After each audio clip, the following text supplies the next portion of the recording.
Hey everyone, Gamma here. I'm wishing you a very lovely Valentine's weekend. I know I've had a really great one. That's the reason why this video is coming out slightly later. I think formally it's probably best to just say at this point that uh, the weekend videos, so each chronicle, like that, it's safe to say that because they typically end up getting made Saturday evening or Sunday during the day, I'm just going to say that I'm going to sort of change the schedule so they're officially slated for today. Um, just with the stream on Saturdays and then keeping up with doing the video on the same day. Sometimes with things like housework or stuff to do with work, I can't always stick to that schedule. So I just want to say that from now on, probably expect these to be out from Sunday from now on. I just checked my channel, so I'm a little bit flustered at the moment. We got around 700 views on part A to this video. I've only just found that today, and that's mind-blowing. That's that's pretty awesome, and so are all of you. So that's pretty cool. So without further ado, we're gonna carry on with the side effect video.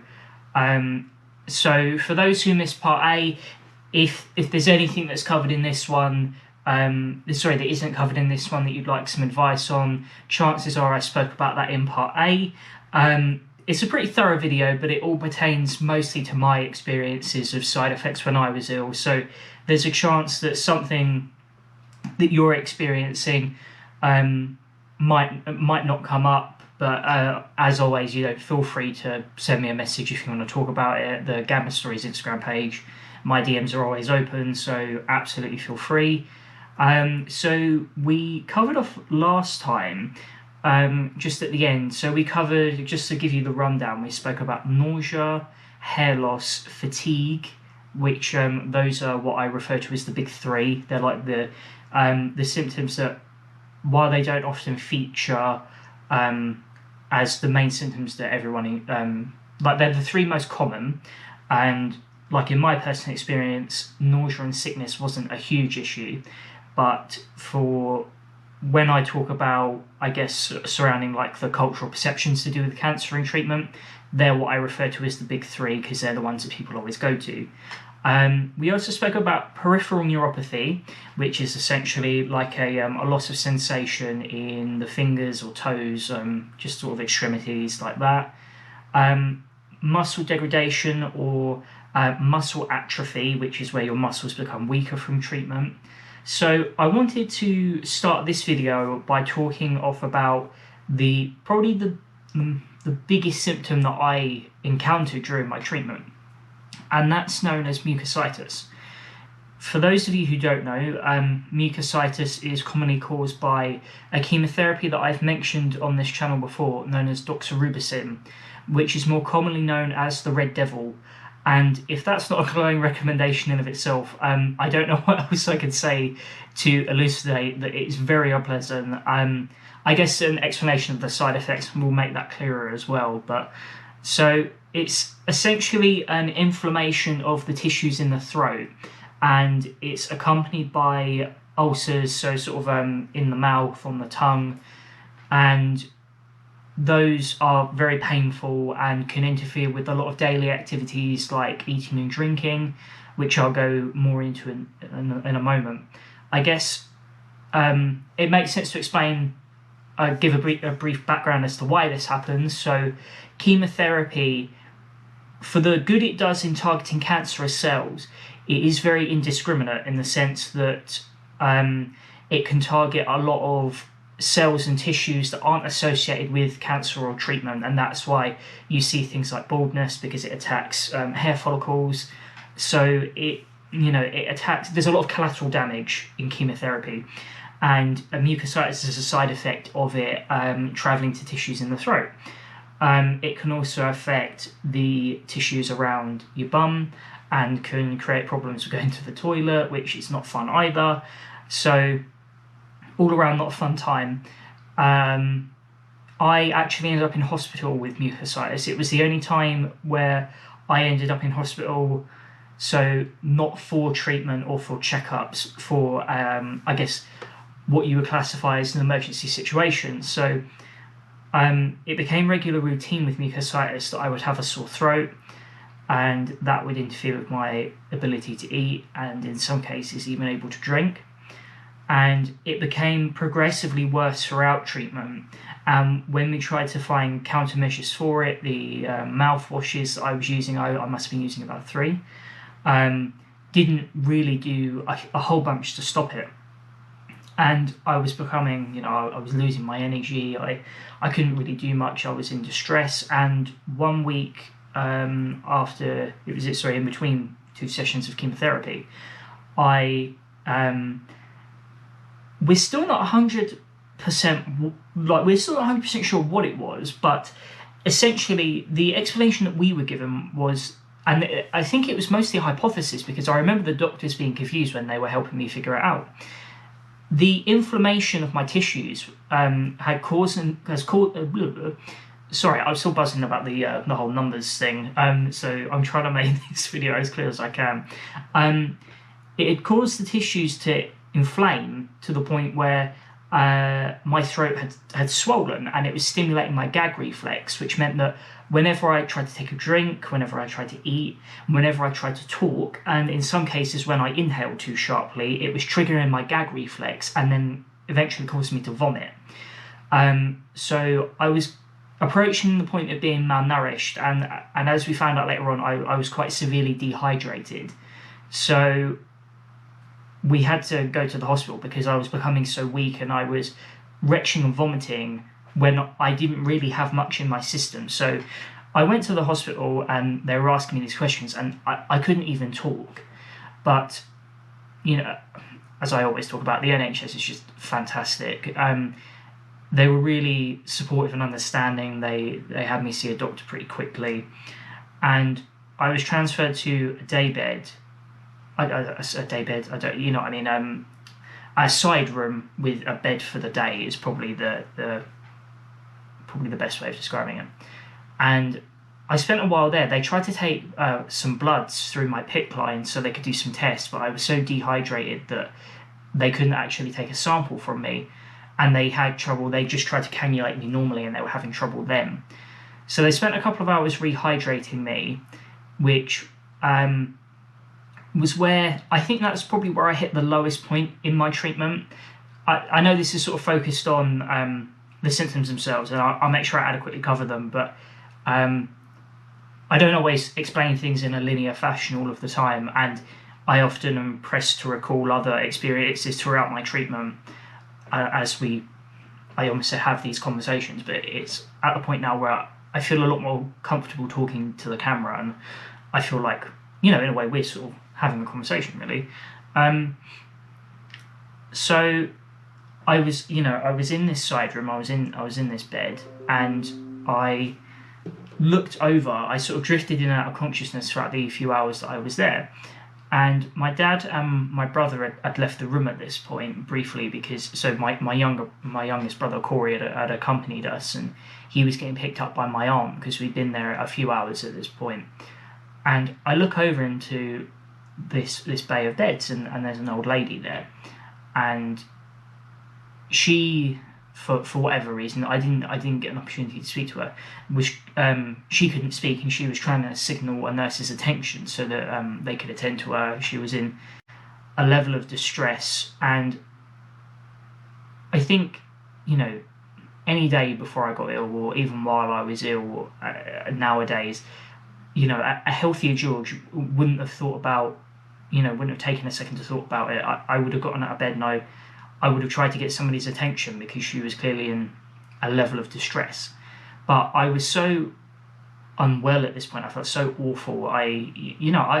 It was one of those occasions where I thought I might die. You hear, strangely, even when you do treatment, you're not actually physically faced with death that often.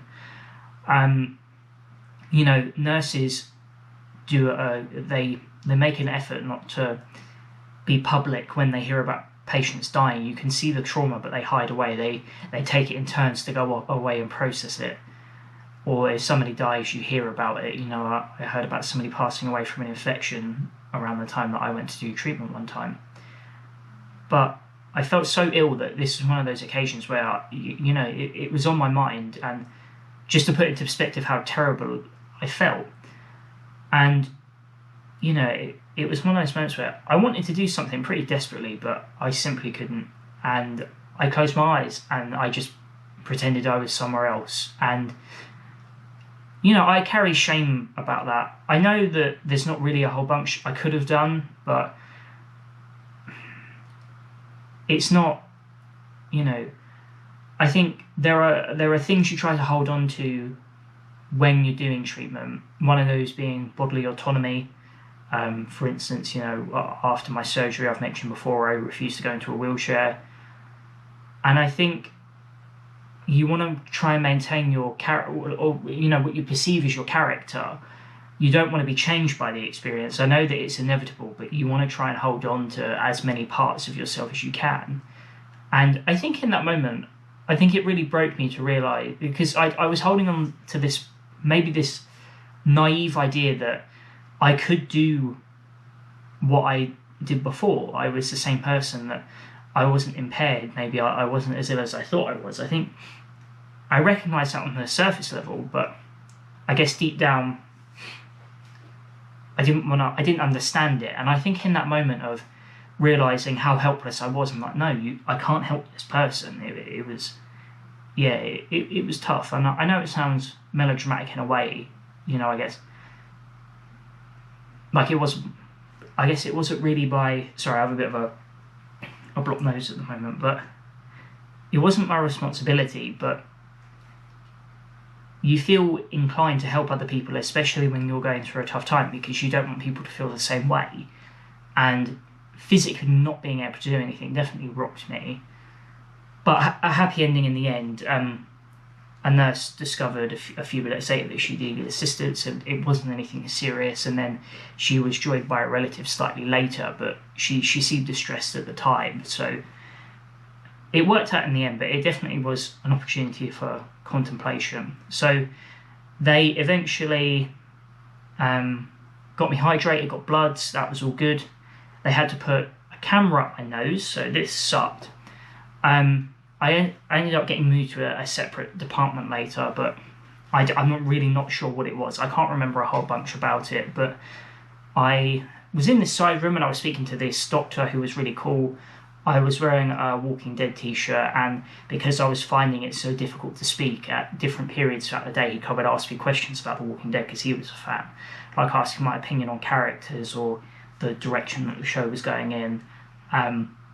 A whole bunch of stuff. So it was a really clever way to sort of coax me into talking and sort of measuring how much I could sustain a conversation at different intervals. So and while I was there, they wanted to see what was going on, so they put a camera up my nose, which is an intimately violating experience. It's just really not fun. And they couldn't find anything either beyond like the inflammation that they thought, is there something there? Like, what's going on? And so I was okay. Eventually, when they hydrated me, the inflammation went down. The mucositis itself was still there.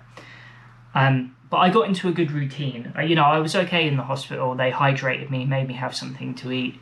I could only really stomach yogurt at the time, and I went home. And then I had chemo soon after. So, not a fun experience. I guess with mucositis, you do fall into a routine. You can kind of gauge when it's going to onset after you have your chemo each time and prepare for it. The main things you can do are stay hydrated to almost the point of lunacy, I would say. So you need to compulsively drink and keep your body flushing out whatever's left of chemo after you do your treatment, just to make sure that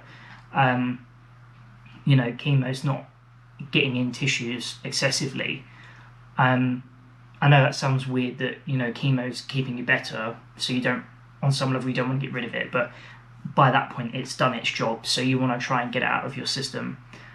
I'm a big believer in cryotherapy, and cryotherapy is the same basis on which the cold cap operates. So for people who didn't see the last video, I mentioned a cold cap, which is where they keep your head at very low temperatures while you do treatment to try and cause vasoconstriction. So your blood vessels get smaller, less blood flows through them, less chemotherapy gets to those tissues, and therefore it's able to affect the cells there to a lesser extent.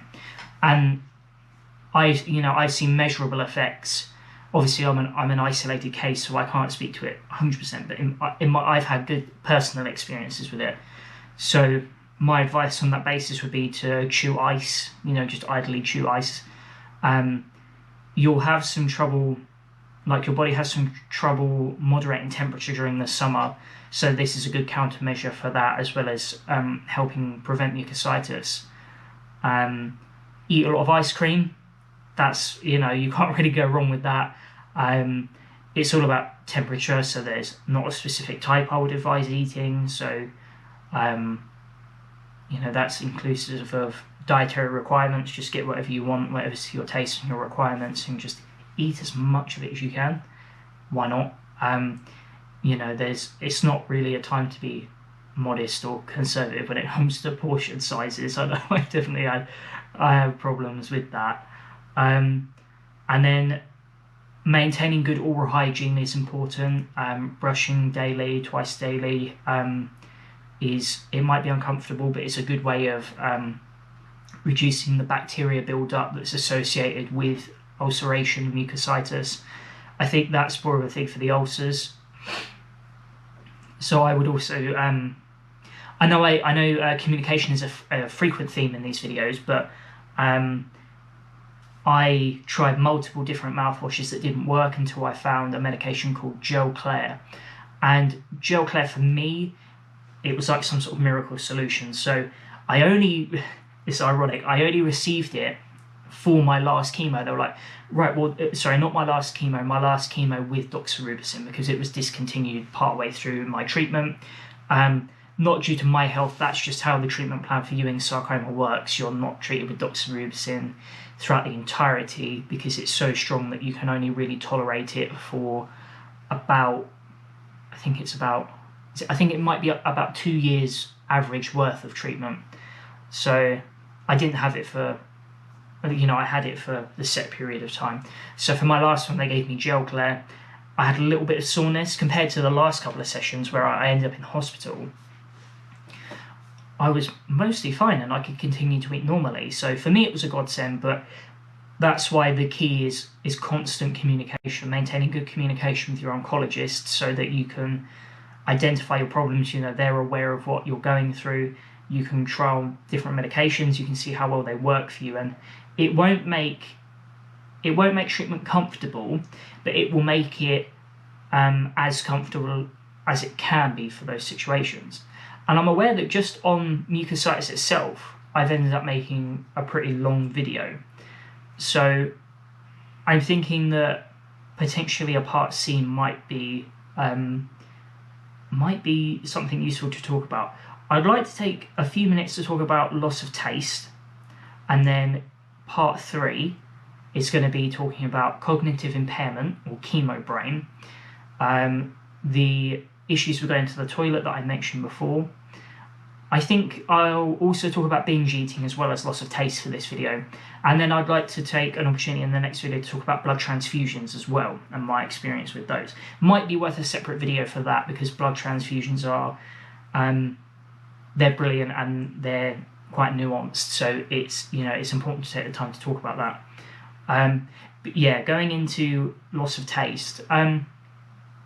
Chemo affects your ability to taste food. That's quite commonly known even by people who aren't that familiar with this scene. I don't know. That was like, ironically, it was the first word I thought of, probably the most cringe choice. But yeah, so a lot of people have very different experiences when it comes to food. I know the stereotype is about food goes to ash, like all food tastes like ash and you can't taste anything. My experience with it was that it's less that food tastes like nothing, and it's more that the individual properties of food in terms of their taste are muted. So the example that I commonly use was that, so I drink a lot of fizzy water from Morrison's. It's 2 for 60p at the moment, and you just get litre bottles of water. It's better for you than fizzy drinks, and I just drink loads of it, and I did during my treatment as well. I don't know why I'm bringing that up, but just in case anybody else wants to try it, it's a really good deal. And yes, if I was having like a lemon and lime one, I could taste the lime but not the lemon. Its individual properties are muted, and that can make some food taste disgusting. It can make other foods just taste not bad but different. So it is very complicated, and you should spend some time, I say experimenting, perhaps not too much, because with things like mucositis and ulcers and other considerations you have to take into account. Our comfort zone when it comes to dieting is quite healthy during treatment, and that's the advice I've been given. Takeaway is okay because, that's the least of your worries right now. Your comfort foods are okay, even in slight excess, because you've got bigger things to worry about, and you need to try and it gets as much enjoyment out of your time as possible when you aren't doing your treatment. So doing comfort food, that's okay. Keep to what I said about avoiding it in the immediate sort of vicinity of doing chemotherapy, because that can create negative associations with those particular foods and put you off them. But during off time away from chemo, that's okay to do as well. Keep in mind that certain medications can cause problems with binge eating. That's a pretty big problem that I had. I gained a lot of weight during my treatment. That's something I still deal with now. I am still slightly overweight. My body is pretty littered with stretch marks because of that, and that's a body image issue that I deal with. Not ashamed of it. It's just I have negative associations with memories to do with those stretch marks, because I'm aware of what caused them, binge eating because of chemotherapy, because I had cancer. It's not something to be ashamed of, because bodily changes are pretty much inevitable when you go through chemotherapy, and that's something that, physical reminders of your treatment are something that you should address with pride, never shame, because they're reminders of, battles that you fought with cancer. That's something that you should never feel ashamed of. I certainly don't. I think it's cool, in my case of, not the stretch marks per se in my case, but the scar I have from my treatment, it's in the exact same place Walter White has his in Breaking Bad, so I don't mind that. I'm pretty cool with that. Yes, binge eating, I'm sorry. So I took steroids at the time during treatment from my doctor, not from like a bodybuilder, to manage my immune system. One of the side effects of them being that I had a vastly increased appetite, which, if you're thinking back to what I was saying about mucositis, that's an unfortunate combination, being that there were sort of fixed periods where I really couldn't eat that much, if at all, on some days, and having that increased appetite, it was a very unpleasant experience, and that was uncomfortable to deal with, and it's uncomfortable to remember, really. But that's, if you can, my doctor always said that she was just happy that I was eating. So as long as you're eating and you